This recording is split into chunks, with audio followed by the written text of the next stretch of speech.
Hello, friends and strangers. Friends, welcome back. You are amazing. You are some of my favorite people. Strangers, what's up? What's the deal?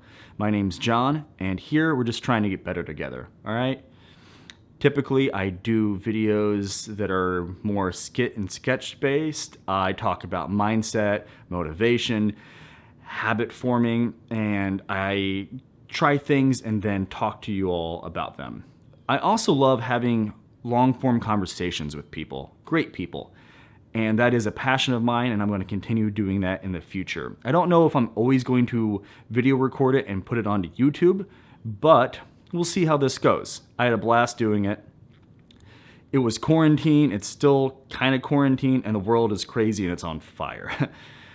During quarantine, I went to go and buy a studio light, and I didn't realize at the time that I needed an aperture dome that was separate from the aperture light. The aperture light was on the way to my house. I didn't have a dome, so I did a YouTube search and I came across a guy talking about a Chinese version that was just as good as the aperture dome. This guy turns out to be a man named Zak Ciotti. He is a founding partner of boldrush.org. They're an advertising and filmmaking collective. He also is an Emmy-award-winning director and also just won 2019 Boston Film Fest for Best Documentary of the Year. The documentary is called American Tragedy, and it's about the awful tragedy of Columbine that happened in Colorado several years back. He ends up actually talking to Sue Klebold, one of the mothers of the shooters, and this guy is amazing. And all this came from a YouTube search, which is kind of like reinforcing me putting content onto this platform, because it sits there forever and you don't know who it's going to help, inform, inspire. I emailed Zak, he agreed to talk to me, and I talked to him during quarantine and at the beginning of the COVID crisis. This was all before George Floyd and these protests that are happening that are hopefully going to change the world for the better. That would be awesome. But I haven't released it because every week that goes by, I have this like guilt about my privilege, and you know that's not going to go away. And I'm changed forever from the protests I've been to and from the people I've talked to.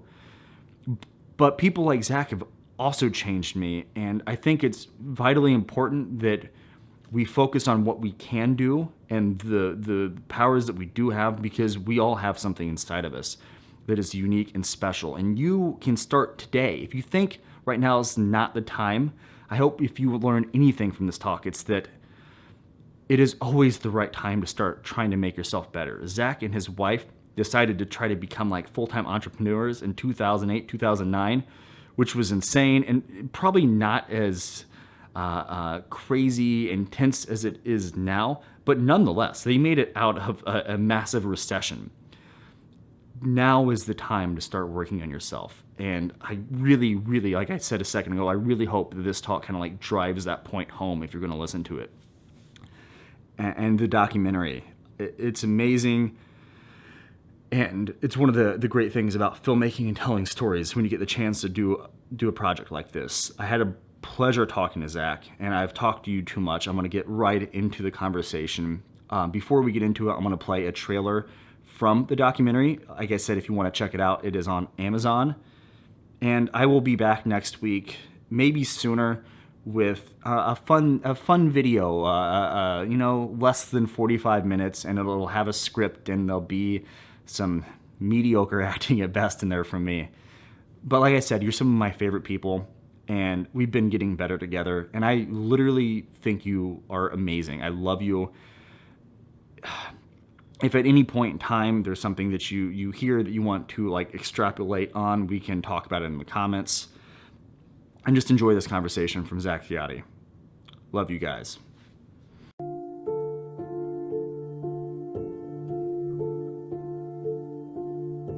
And most of the problems that we're treating could have been prevented.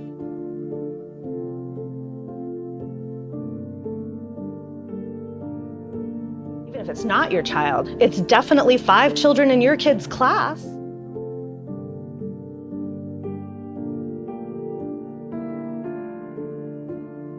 They didn't die, they were killed by my son. I spent about $20 billion of taxpayer money, and I think we failed.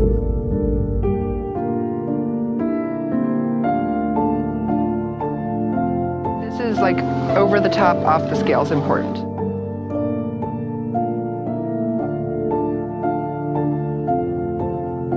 I thought it couldn't happen to me, and it did. Knowing that you're loved isn't enough.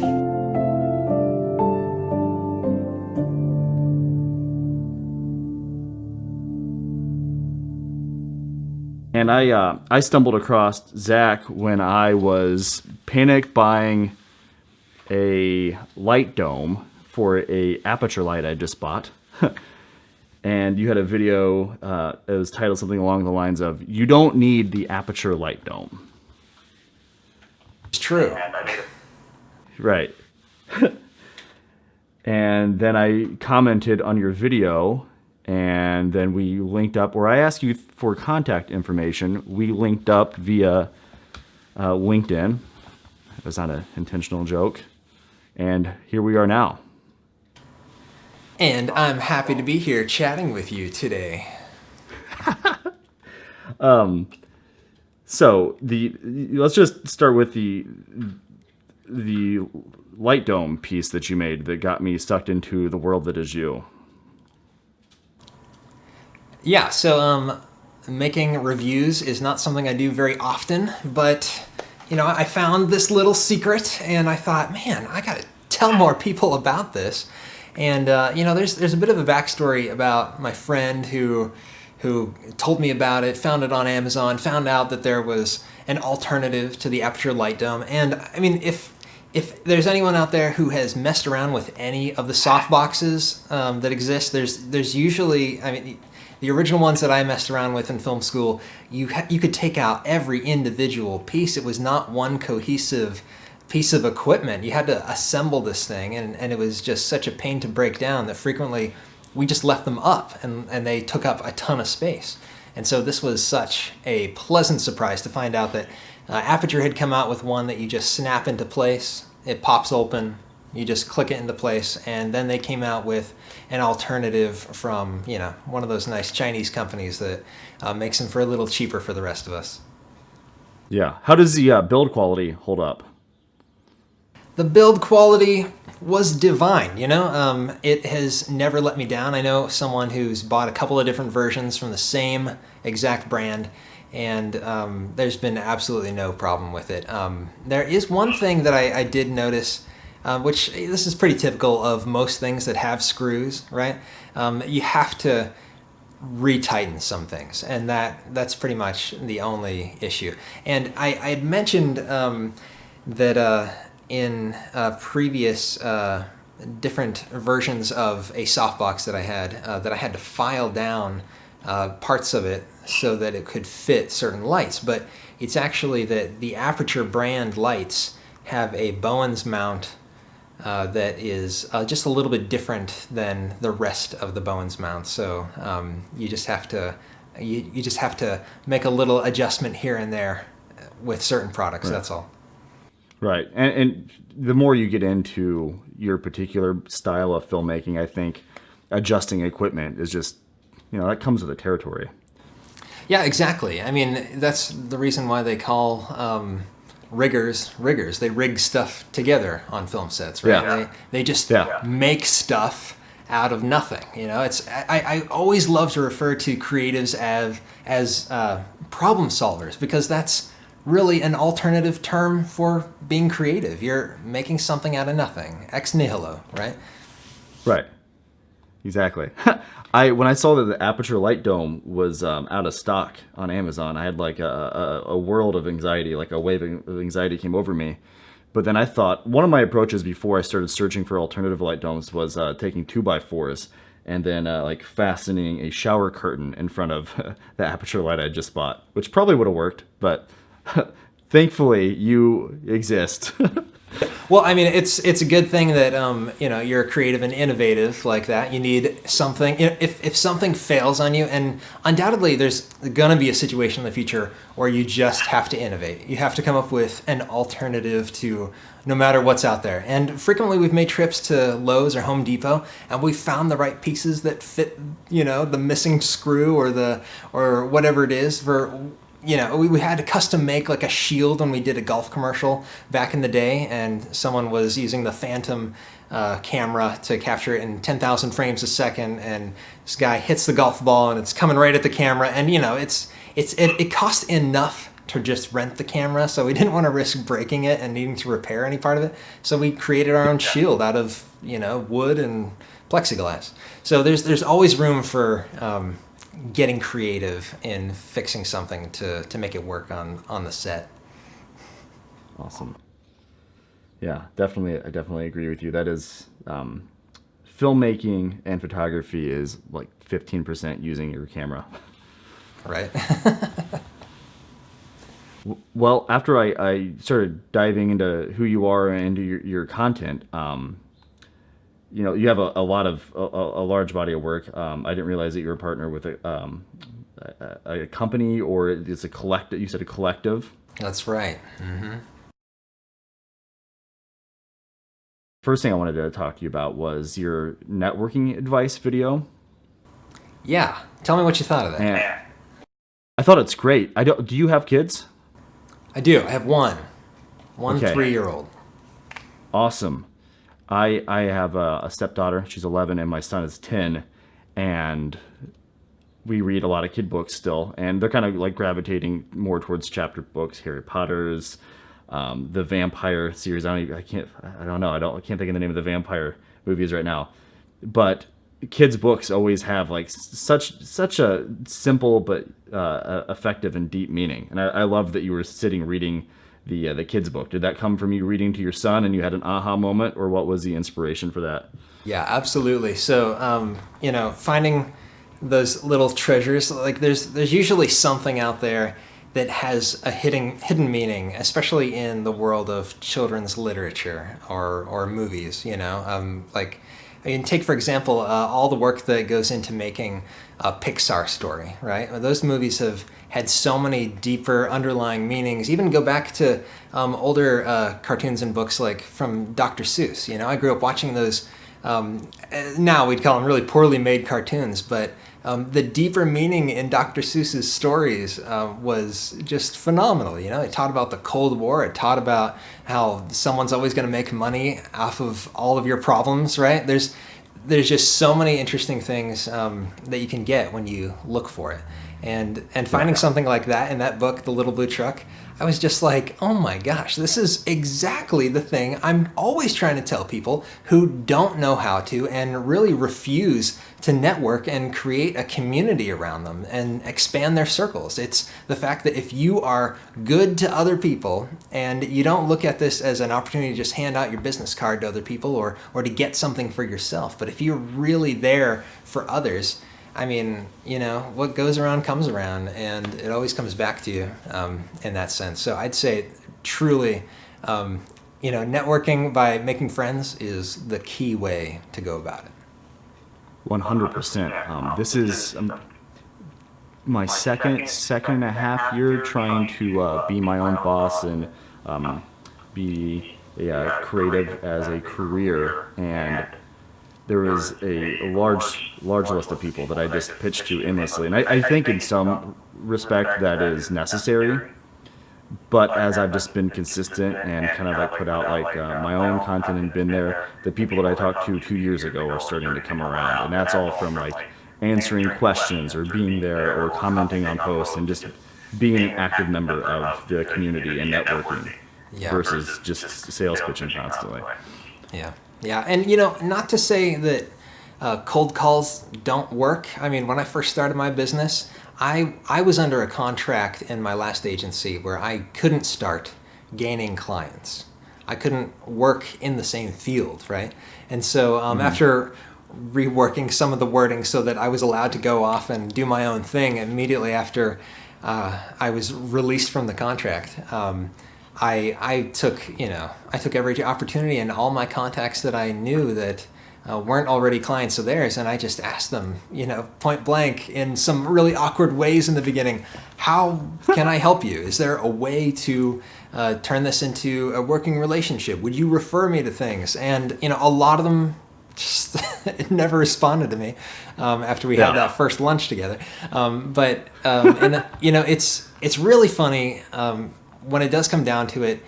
If you are the kind of person that allows yourself to be known by others, you allow yourself to get out there, allow people to see your face, hear your voice more, they're just going to think of you when there's that opportunity coming. If they need something, they're going to think of you as the person that does that thing that you are known for. And it just, it depends. A lot of people say it's all about who you know, but there's that other alternative phrase, it's about who knows you. And I think that's the point. You let yourself be known.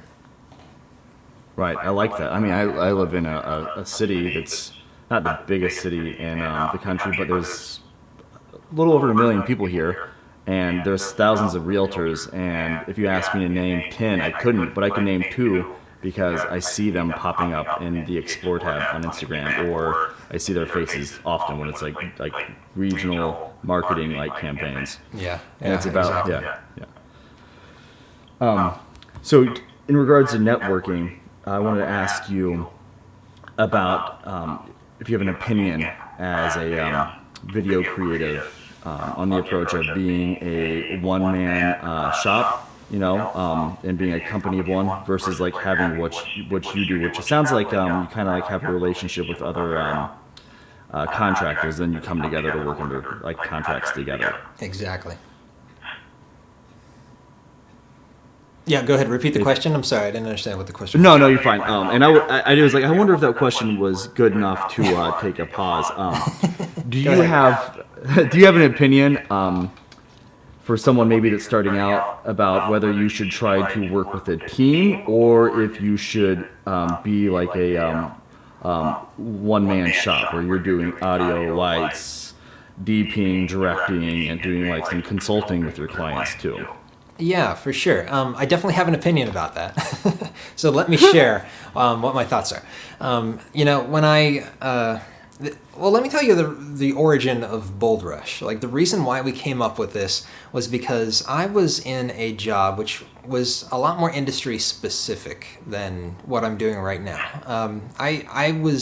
When I moved to Raleigh, I got a job as a senior marketing producer at the local NBC affiliate. And, I was in charge of promotions, a lot of the creative side, some of the lesser tasks, and a lot was just about news. And I couldn't make anything that wasn't about news, wasn't about promoting the news station or promoting a story. And, we were surrounded, in that department, we were surrounded by other people that worked in the newsroom and that sort of thing. And I came from a film background, and the director of marketing hired me so that I could do something that was out of the box there. And even though we were doing our best to make things that were out of the box, we were winning awards every year. It was really a lot of success. They blessed us with many opportunities to do out of the ordinary things, and gave us some budget to even renovate or do some interior design to our office space, and made it really stand out from the rest of the office spaces around the station. And even though we had all that great treatment and we're having that success within the field of news, there was something amongst us, amongst the other cameramen known as photogs there. We all felt like we wanted to do something more creative. We wanted to break out of this mold of news. We even wanted to help the news break out of its own mold and become something different, become something better and more engaging. And we just knew that it would be difficult if we stayed here long enough to make a transition over to an agency position or a production house position elsewhere. So we had come up with this idea. We didn't put a name to it, but we thought, well, what if we made a fake company and put all of our heads on there in the team and made it look like we were working on other projects and we were part of this other thing, and let's just put this on our resume and have all these extracurricular projects that we work on, even if it's just for volunteer at first, just to make things to say we've done stuff like this, and it wasn't just news in our career. And this way we were going to carve out our career path. And a lot of people don't know about this story because it is, it was kind of going against what you're supposed to be doing at a job. You're supposed to be loyal to your job, right? And this is what corporate America wants you to be. They want you to take it the direction they want you to go. And when we were there, we were just trying to find ways to expand our horizons. And there's absolutely nothing wrong with this. Being ambitious, trying something new, there's absolutely nothing wrong with this. And I was in an awesome position to be able to do that. And I explored a lot of different avenues where I was to turn my projects into a reel of visual effects, for example. I made a vlog about that as well. But we came up with this idea. We didn't put a name to it, and we ended up never fully executing it. And it was when I had been broken out of that contract, and I started work at this agency. Did a lot more creative things, worked with a lot of different fields all around the country, did a lot of travel, and had a lot more opportunities to do genuinely creative things.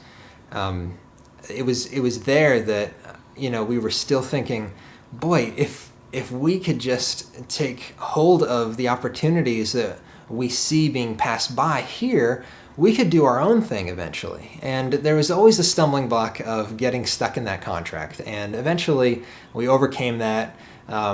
Business struggled enough for them to need to conveniently let me go. And 2 days after I left the business, we announced Bold Rush. And Bold Rush was a collective of, like I said, all of these different freelancers that team up for different projects. But, when it comes down to being a one-man band, look at the fact that the majority of expenses in a business are with the employees. It's the salaries, right? And so you get a collective where everyone is doing their own thing, but have the ability to expand and contract like an accordion style. You could be a one-man band under this umbrella, and you could find an opportunity that was much bigger than you, that you might win if you made yourself look like you were part of a much bigger group. And that's what we've done for the last 4 years with Bold Rush. We have teamed up, we have shrunk and expanded, we've traveled across the country and hired other people locally there and here. And we've made a lot of big things and a lot of really small things. And you'll always have those bread and butter projects, but as you develop and grow, you become less of a one-man band. You get to delegate more. You get to learn how to work with all kinds of people and industries once you're doing this on your own. And so I really do applaud you for getting yourself out there and trying something brave like what you're doing right now, John. It is definitely, like, all props to you, kudos to you for making yourself do this very brave and difficult thing of being your own business owner. Removing myself from the machine that we're all cogs in, all right? To quote you, paraphrase you. Kudos to you for doing a lot of the things that I've accidentally done. And it sounds like you were doing them intentionally, like being somewhere and then creating a collective or having something that you could put on your resume showing a body of work. I did that, and I've done that, but I didn't do it really with intention. I was just like, I need to learn how to use my camera. And that person over there, like my son's school, was doing a volunteer night, and I started going and making like projects for them every week, which was great, and it helped me and it helped the community. And I want to go back and make a mini documentary about one of the volunteers I met. But it sounds like you were very intentional, and you've got a good brain. So kudos to you. Thank you. But it all starts with trying something new, and that's what you were doing. You're getting out of your comfort zone. I think that's a huge part of being a business owner, is getting out of your comfort zone. You definitely need to do that when you're trying to do business, when you're trying to ask for more, when you're trying to do more with your talents, with other people, and team up with people. Unfortunately, the creative industries, in my experience, have been full of people that have big egos, and it is very difficult to steer away from that. Even, the moment you find some success, you feel like, wow, I just did something here, right? But the truth is, you need to collaborate. It's a very collaborative industry, and finding opportunities to team up with people is a massive, massive part of that. And if it's collaborating as in you do some spec work or you're doing some volunteer work for another company, man, you're going to find all kinds of opportunities that spawn from that, because you're showing you're willing to do some real work. And as long as you're willing to do some quality service and render out some quality products, I'm sure people will always be coming back to you for it. Yeah, 100%. 100%. What you are saying about the ego that's in the creative industry, one of the biggest complaints that I heard when I was just literally talking to everybody, I was a manager and a server at a restaurant, and every table, like if I heard them talking about a wedding or something, or they're like, we work at the business across the street. I'm like, do you need video? Like, I was so annoying about it. But what I heard very frequently, if someone would start like engaging in that conversation with me, was that we went with this person or this company and they were hard to deal with, or they were difficult to deal with, or they wanted to like insert their creative opinion all over the project instead of just giving us what we wanted. Which there's a time and a place to take, creative control over something. Yeah, and it's funny. When I was in that news station, like I said, we were winning some awards there. I kept pushing the envelope about how long it was taking me to create a project. And I thought of this years before when I was in college, when I thought, man, if I do want to make some big productions one of these days, why don't I just implement all the exact same steps, all the exact same parts of scripting and storyboarding and shot lists and everything that goes into it, and just try to make it as much of a big film production as possible, and do that on a small scale. Why don't I do that with a 30-second commercial, right? And so I started doing that, and I remember my boss, poor guy, but I guess I need to say I'm sorry and you're welcome at the same time, because, taking the time I did on certain things ended up being super beneficial, because we did win awards for that. We did get notoriety for that. And to be able to say you've won, your team has won Emmys every year that you were there, speaks a lot to his ability to gather a team, and a lot to the team who was able to pull their own weight and be innovative and try something new. Yeah. So your advice to any creative person that's listening to this is to step outside of the box and don't be afraid to do that. Yeah, and definitely treat everything, like every job, genuinely, I think can be viewed as a stepping stone to the next one. And, that's a very millennial sounding thing to say, because we're known as job hoppers, right? But truthfully, you're not going to get your first job as the final job that you ever have. That's pretty rare.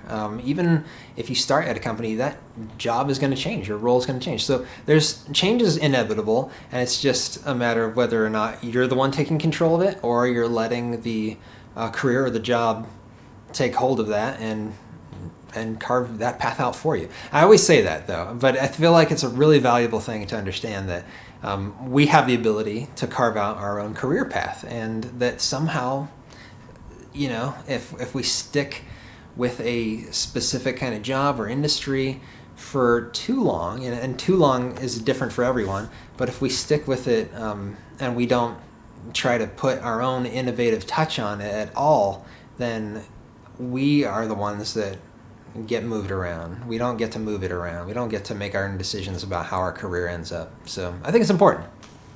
I've been talking about that a lot, especially with my fiance, as we're like trying to figure out like how to grow our business and like different places to invest, and like an exit strategy for her where she's working. She had a great job, but she just wants to have more control over like her life. And we started figuring that out during quarantine. We're like, how nice would it be if we were working together from home? And an analogy we use a lot is like a fighting term, but it's like talking about like being the first to strike versus like starting the fight on your back foot.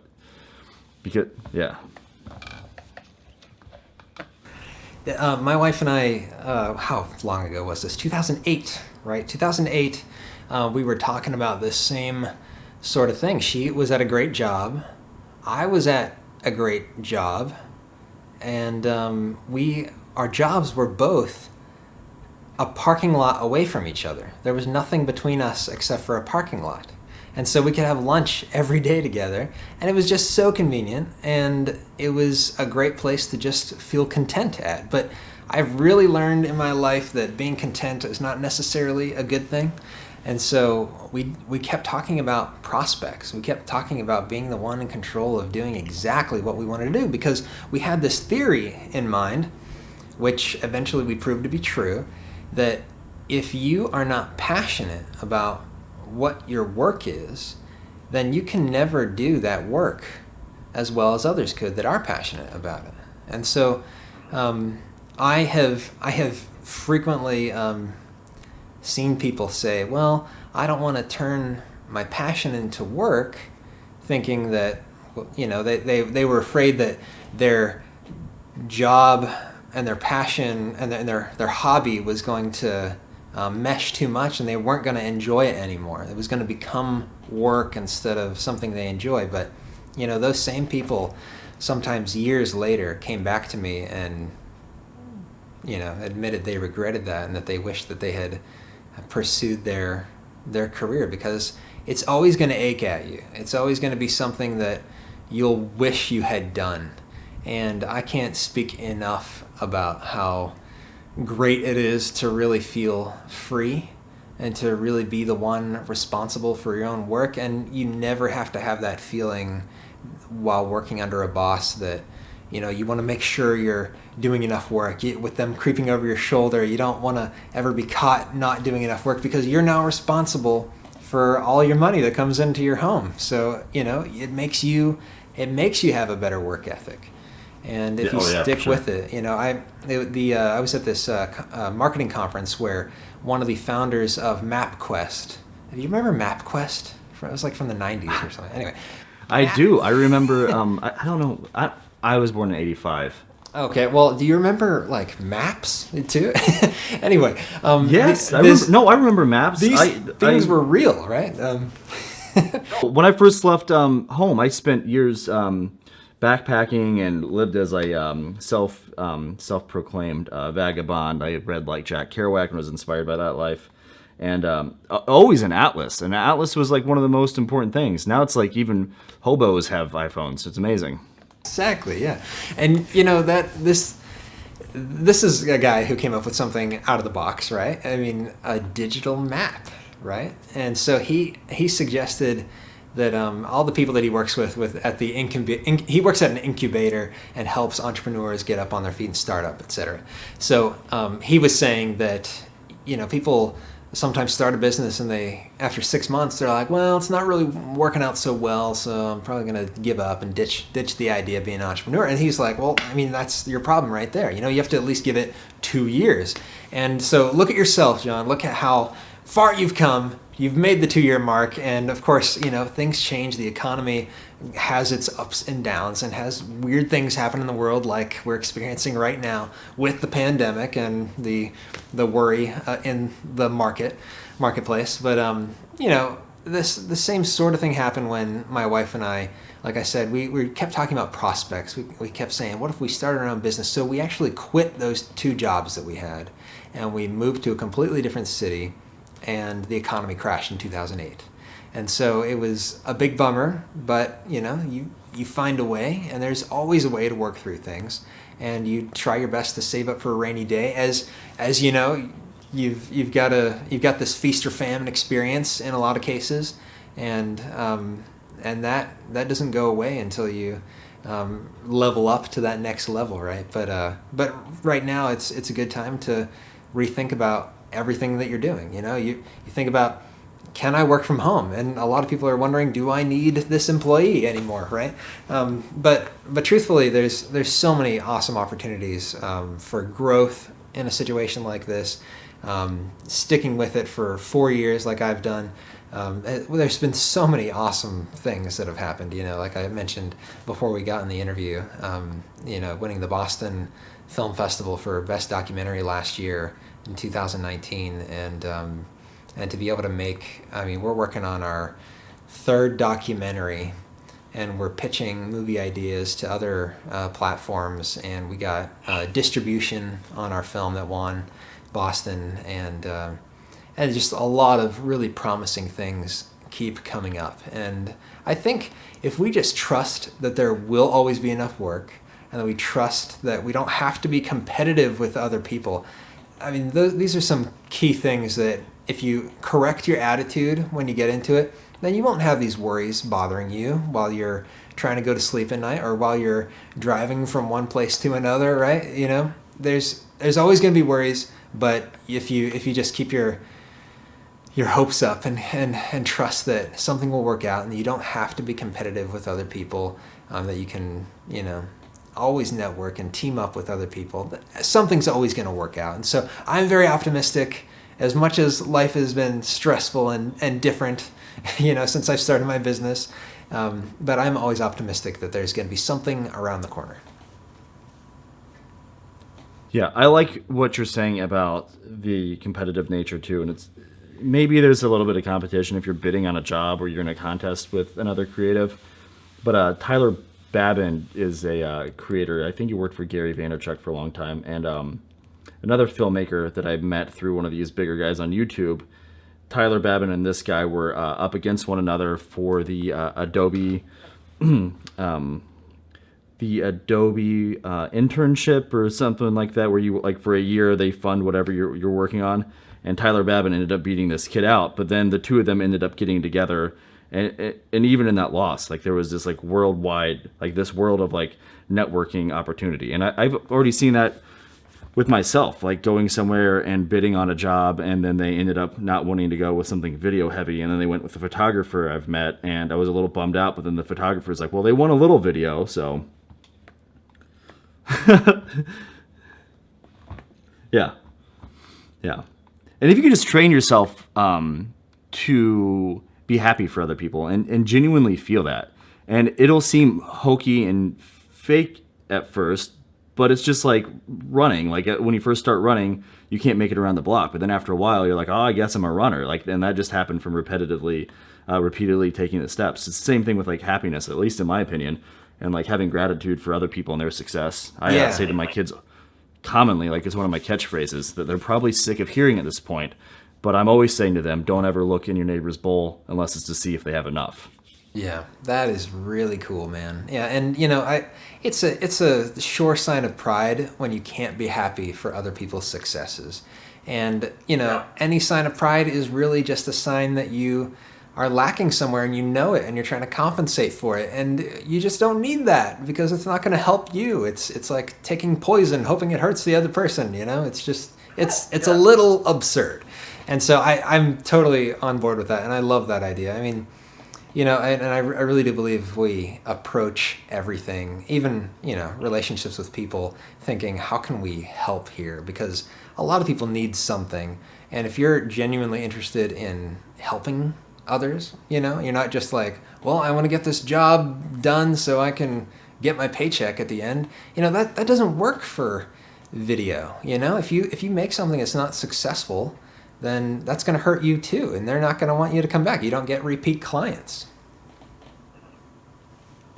This year I signed my first retainer client, and I'm working on, I think, on my second right now. I was hoping that I'd have like 2 or 3 is what I was projecting from like the way my funnel was filling up, the way my pipeline was filling up, but then COVID happened. But nonetheless, I digress. The way I transitioned from doing one-off jobs and just like trying to like scramble and to get people to fill up my books was looking at a project and looking at this restaurant that I was going to potentially work with, and just saying, like, what do I think that they absolutely need? Like, not what do I want to do, like not like how much can I make, like what do I think they actually need? And it ended up being a lot more than I was trying to offer.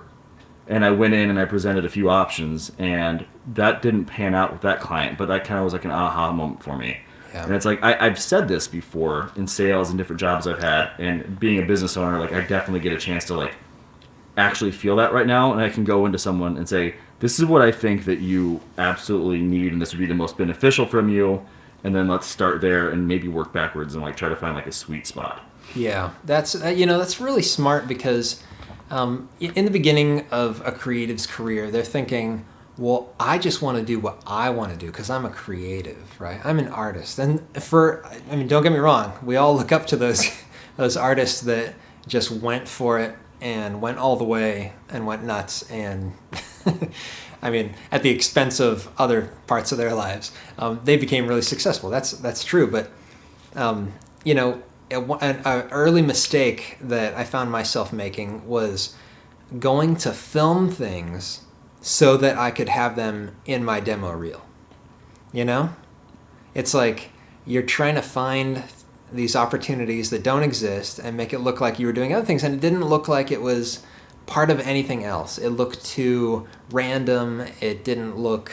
And, if you look at a typical demo reel, you'll think, oh, these are random shots put together, but something says to you when something is definitely from another piece of a completed project, that's what it is. It's not just I made this shot on a green screen of a guy walking by just so I could have something that I could show on a green screen. There's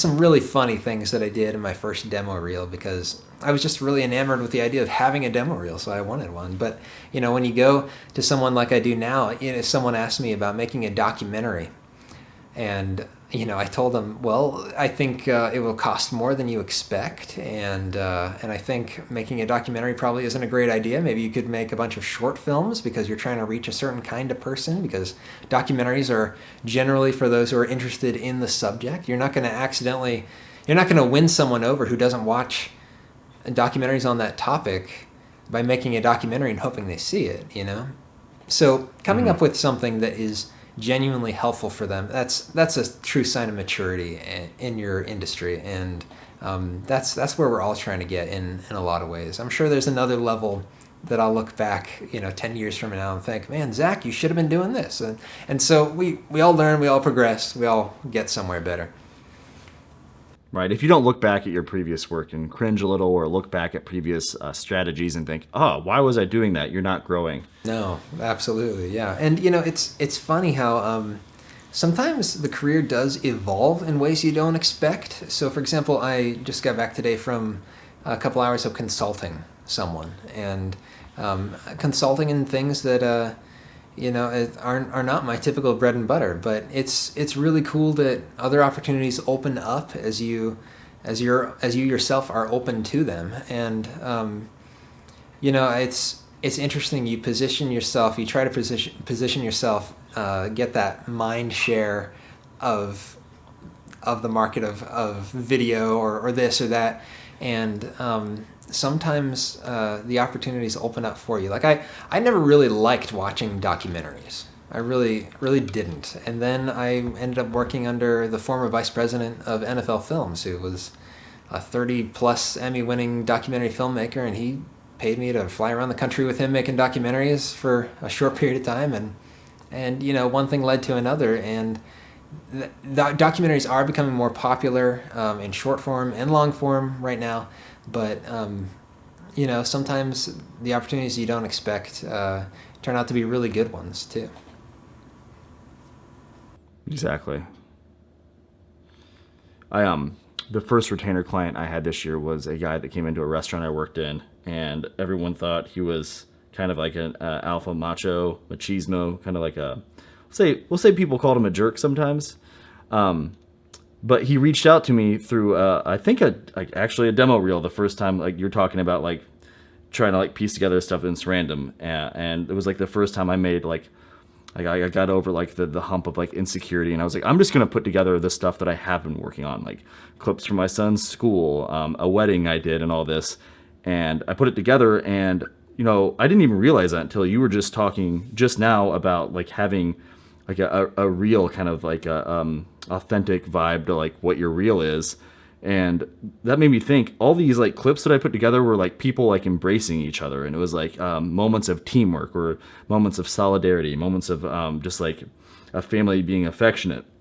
But nonetheless, the guy commented and said we should work together, and I ended up getting really close with this guy's family and seeing just like another just a completely different side of this person and his family, and like I understood why he was driven the way he is, and that's like the most beautiful thing about being open. And the Socratic method, I always go back to that, and it's the mark of an educated mind is the ability to entertain a thought without accepting it as your own.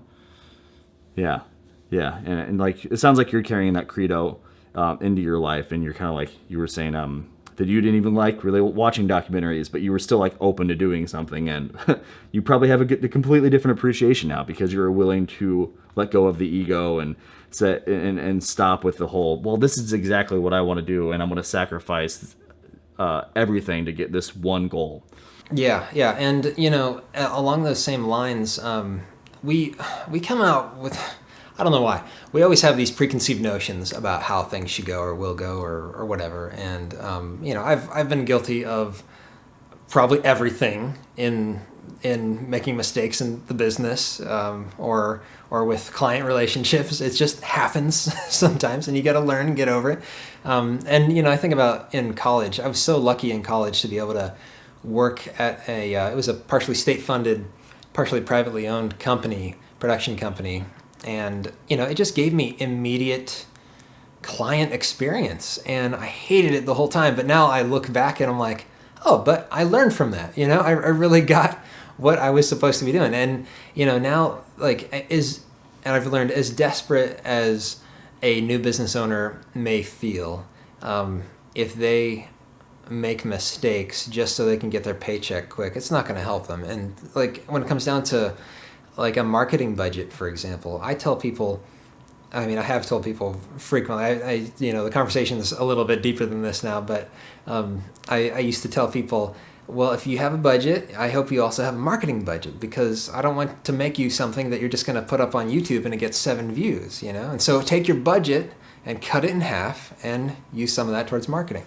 And now, because I'm not trained in the world of marketing, but I've been really close to it, I've been able to give some guidance on it and know when something's legit, when someone's offering something to me. But I've generally stayed away from being the person that does it all, because you really can't do it all. As much as some job descriptions may ask of people, right? I need you to be able to do like artwork and graphic design and 3D design and video editing and be an actor in front of it and have a really good voice.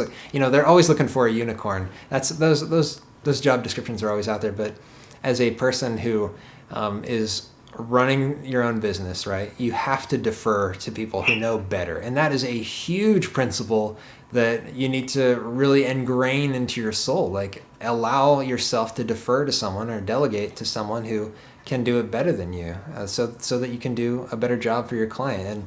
And with marketing, I've stayed away from marketing. I have never dabbled in it myself in a lot of ways, but being the creative type and being so close to it, you learn how to work with other people in those fields.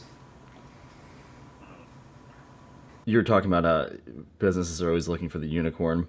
And it does come up so frequently that I always have like a default joke. But when they're like, we want one video that's going to go viral and it will get us X amount of people to our page.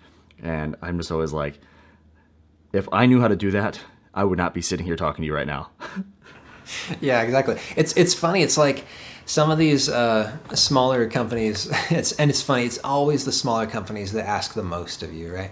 But they tend to think, well, isn't there like a setting in YouTube to like a little button to make it go viral, right? Like it just almost seems like that's what they expect, right?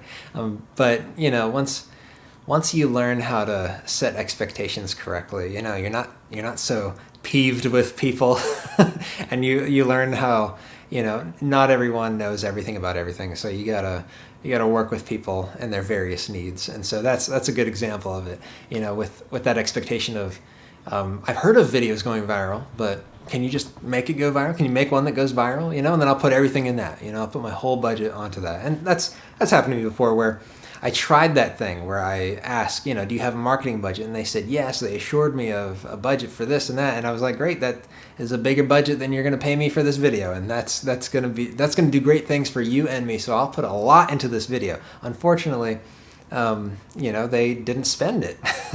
And so having the budget doesn't mean that they have a plan or know what they're doing with it. And so encouraging your clients to take the smart steps is also it's a great thing to add to your list of responsibilities as a producer of videos. 100%. And I was talking about the aha moment I had where I thought, what does this person actually need for this business? And I was like, their photos were bad, the way they had their website laid out was bad and everything. But had I said, yes, if you give me X amount of dollars for one video, your life is going to change. And I could have said that, and that was for sure what the owner of this place wanted me to say, and that's what he was looking for. But it was like a 1 in 1,000% chance of that video doing what he wanted it to. So had I not set the expectations appropriately, he just would have been mad at me for giving me the money and then filming the thing, and then his life didn't change. All he's doing is going, I have less numbers in my bank account now, and I'm going to force my friends to watch this mini documentary some guy made about me. When you come to that point where you realize, man, I gotta set expectations up front, and I gotta be really, really clear. It's not just clear in your contract kind of clear, but it's like making sure that they get what you're hiring them for and what is possible. Because a lot of people, they don't know your industry, and so you can't assume that they know very much at all. And so you have to play that game of trying to figure out what they know, and not treat them like they don't know absolutely anything, but respect all their wishes and try to help educate them in a tactful, diplomatic kind of way. Right. For me, the struggle with that, and it was like a huge hurdle I had to get over, was coming from a world where I had very little creative, not creative control, but very little authority. And if it was ever challenged at any place that I was working, you were chastised. And that all comes from being part of, like, going back to your thing about the cog in the machine. And I think that's the thing. If you've had bosses forever and you're going to go and try to do your own thing, it's going to be a while before you even feel comfortable looking at somebody and saying, that is, no offense, but that is not a good idea. And I want to help you get there, but we have to do it a different way. Like, you're trained to never challenge the status quo. Yeah, that's really true. You get sort of trained in how to view working relationships when you don't get to work directly with clients. And I experienced that with that last agency that I was with, where all I could think was, man, just let me into those client pitch meetings. I could really help with this. And you don't get that experience sometimes, and it holds you back, and sometimes, in some cases, holds the company back as well. So Zach, you were talking, and you brought up a few times that you won, which is amazing. It's huge. You won Best Feature-Length Documentary in the 2019 Boston Film Festival. That's right. Did I say all that?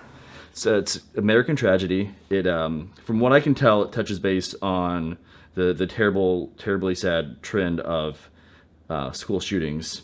Yeah, heavy topic. Yeah, and one thing, man, I just got chills thinking about this. Like, I had a terrible experience growing up in high school, and thank God I did not do anything stupid.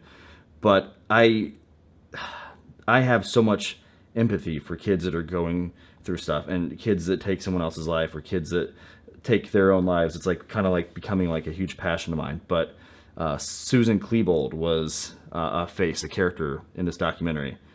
And I watched a TED Talk from her on I think the anniversary, the year before this. And man, that just to be a parent of that child, and she, oh man, I can keep speculating, but I just want to give you like carte blanche to you talk about what that experience is like and what you've learned and like what you're trying to like convey to the audience. Yeah, John, there are so many details to this story. I don't know what all I'm going to be able to cover, but American Tragedy points to the fact that we have very bad systems in place for addressing mental illness in our institutions, in our school institutions, in our families. We don't have really solid methods to deal with it. We're not told very well by our pediatricians how to raise our children, right? And when it comes to mental health, maybe you get handed a piece of paper that has something printed on it and that you may or may not read, but we teamed up with it's funny, it's like we teamed up with them, they teamed up with us. It's a very mutually beneficial experience of Bold Rush and this nonprofit called Parents to Parents. And they're based out of Denver, Colorado, and they have lots of connections in the world of mental health. They were at the end of making a documentary called Going Sane that really unveiled a lot of the problems in our American system when it comes to mental health. And it was really eye-opening, really, really good. Lots of powerful lines that they captured. And they brought me in at the end to help finish it up and do some post-production magic with it. And then in that process, we got in touch with Sue Klebold, one of the mothers of one of the Columbine shooters. And the experience working with her was so beautiful. And we had to be, of course, very sensitive. And we came to empathize and love her so much. It is hard to even put into words the kind of feeling you have when you're on the track pushing the camera back and forth on the B cam, and she's crying, you're crying, the producer's crying. It was a really meaningful experience and changed my life a lot. It's a strange coincidence. Back in 2019, I realized, 20 years ago, when Columbine happened, I was in this Catholic school in grade school, and all my friends, all 5 of us, just kind of happenstance happened to choose a distinguished outfit to always wear to school, and it was trench coats, right? And we weren't goth or anything like that, which, as you see in our documentary, was the wrong blame. Everyone started blaming something, wanted an answer for something, and so we got picked on for wearing trench coats, right? As if that was a sign of evil, right? We found out a lot more about the mental health side of this. This wasn't just a murder, but this is also a murder-suicide. And we got to speak to a lot of suicide loss survivors who we came to love as well, and empathize from all different angles of a tragedy like this. And what the real tragedy is, a lot of people would think the American tragedy is the school shooting at Columbine, but the American tragedy is that we have a mental health problem that we don't know how to address. And everyone knows someone or has something themselves of an awareness about mental health problems. And we all have mental health. It's just whether or not it's good or bad health. And it's just like your physical muscles, right? Oh my gosh, I can't even begin to explain how much we learned in this process. But we got to speak to some of the top minds who are studying psychology and the neuroscience stuff in the physical part of the brain, the behavioral science of it. From that spawned another documentary that we're working on right now with Boys Town from Omaha, Nebraska. But it was a beautiful experience. It's a very heavy documentary, and it is coming out in this summer here. And as soon as we have some details, we'll announce exactly where and when you can purchase it online to buy, because all theaters are closed. Even though we have distribution rights to the theaters, we're working with Gravitas Ventures, and we're so lucky to have been chosen to have our film distributed by them.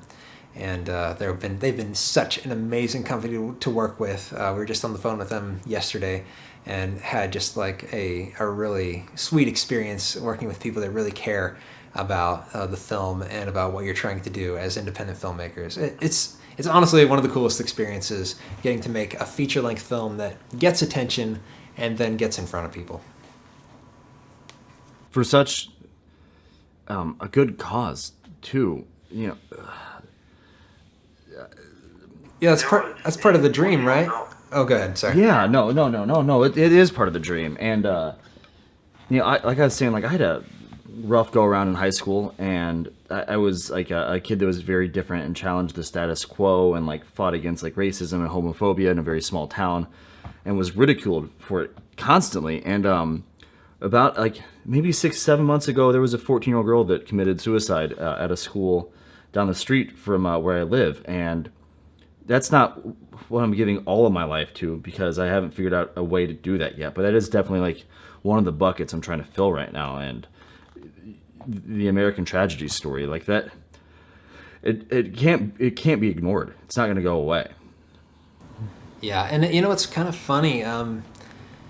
We're living in a time right now where, you know, during this COVID-19 pandemic, we can see for a fact that if it's deemed important by the government can do something about it in a big way, and they're willing to put a lot of money behind it, right? There are so many other problems that I hope will turn out to be, you know, well, it's kind of funny to word this way, but COVID-19, we hope, becomes a thing of the past very soon, but there are so many other problems that are going to continue happening. And right now we can see there haven't been any school shootings, and there's a reason for that because of social distancing, but there is a way, the whole world has realized, if we put our minds to it and we unite, and especially if we can just get behind a given cause, we can do something about that. And that's something that we learned when we were talking to this amazing researcher. He was a court-certified expert in the tobacco industry and the advertising to children. And he was called as a witness, expert witness, during the big tobacco court cases back in the 90s. And he told us, you know, it's really possible to make a big change in society. We just need to do it. You know, we just need to all get behind it. And if we care about it enough and we put our voices together, man, we can really do something. And we hope that that same thing happens. We'd love to think that we get mental health figured out. You know, a lot of people have a really incorrect view on therapists. And that view is that it's all touchy-feely, non-scientific, or soft science. But the truth of it is, there's just as much evidence for what we understand in the mental health world as anything in the physical health world. And the evidence is there. It's just getting people to practice it the right way is a huge problem, and getting the word out and getting people to not feel like it's a big weird thing and that you must be crazy or something wrong with you if you go see a therapist. You know, it's got a bad reputation. There's a big stigma about it. But man, I'll tell you this. When I was in my last industry, I said, if I do go off and do something else, I'm either going to do one of two things. I'm going to start my own business, or I'm going to work for a cause. And I ended up doing exactly both of those things. And I'll tell you what, that is the dream right there. Yeah, it is. Did Sue have any kind of insight into like a path to helping people with their mental ailments, a path to like mental clarity? This is a really good question, and I mean, also a really good opportunity for me to plug our film.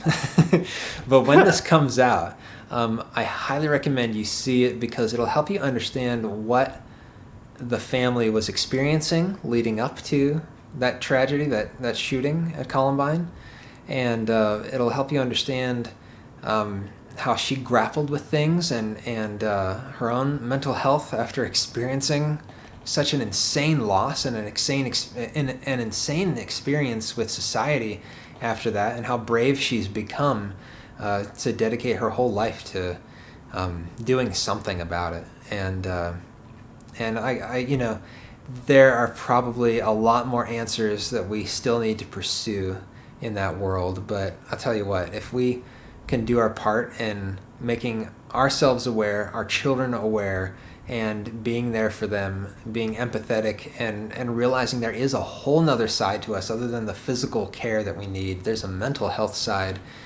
You know, you can't start too early. I mean, we've, in our research and everything that we've done and discovered in this process, you know, the first mental health practice that you can do with your child is actually on day one, when a mother can hold eye contact with their newborn. As soon as that happens, that is a mental health security that they can gain. And there's countless other things, but we're working on another project outside of our documentaries with that same nonprofit that has to do with educating in a really clever way that the president of the nonprofit came up with, educating parents in a really clever way right in the pediatrician's office. And we have a lot of support, and we anticipate getting enough funding to be able to share that with everyone in the States and hopefully around the world. Awesome, Zach. I'm thinking we'll just wrap it up there, and that is a good note as ever. Like you started off on your own path, and you gave yourself two options, and it was to either work for the greater good or to have a business, and you've been able to merge the two.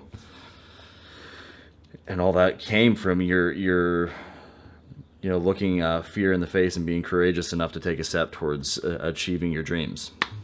Absolutely. And if you think about it, like, so much good comes from being brave, right? You have these two big motivating factors in life, because what happens next is really unknown. You can do a lot to predict what the outcome of this or that may be, or what the results of a certain amount of effort could be, but truthfully, we act on these two motivations, which is, one, faith or fear. And so if you find yourself responding to something or making a decision based on fear, you just need to check yourself and think, do I really want to make this decision because I'm afraid of something, because I'm afraid of what might happen? And go forward with faith in yourself and with the potential good things that could come out of doing the next brave thing. Right on. I resonate with that very, very hard, and it doesn't seem real until you start, taking action. Yeah, for sure. Yeah, that's amazing. I want to kill the. Thank you. Hey, thank you so much, man. Yeah, of course. For doing this. My pleasure. Thanks for having me. Hello, into the video people. If you've watched all of this and you're seeing my face right now, you are amazing. And if you haven't subscribed, you just listened to or watched an hour of me with someone else. So why not subscribe? And there's gonna be a couple screens that pop up to tell you to watch some more of my videos. I love you all. Like I said at the beginning, you're some of my favorite people, and I will see you next week.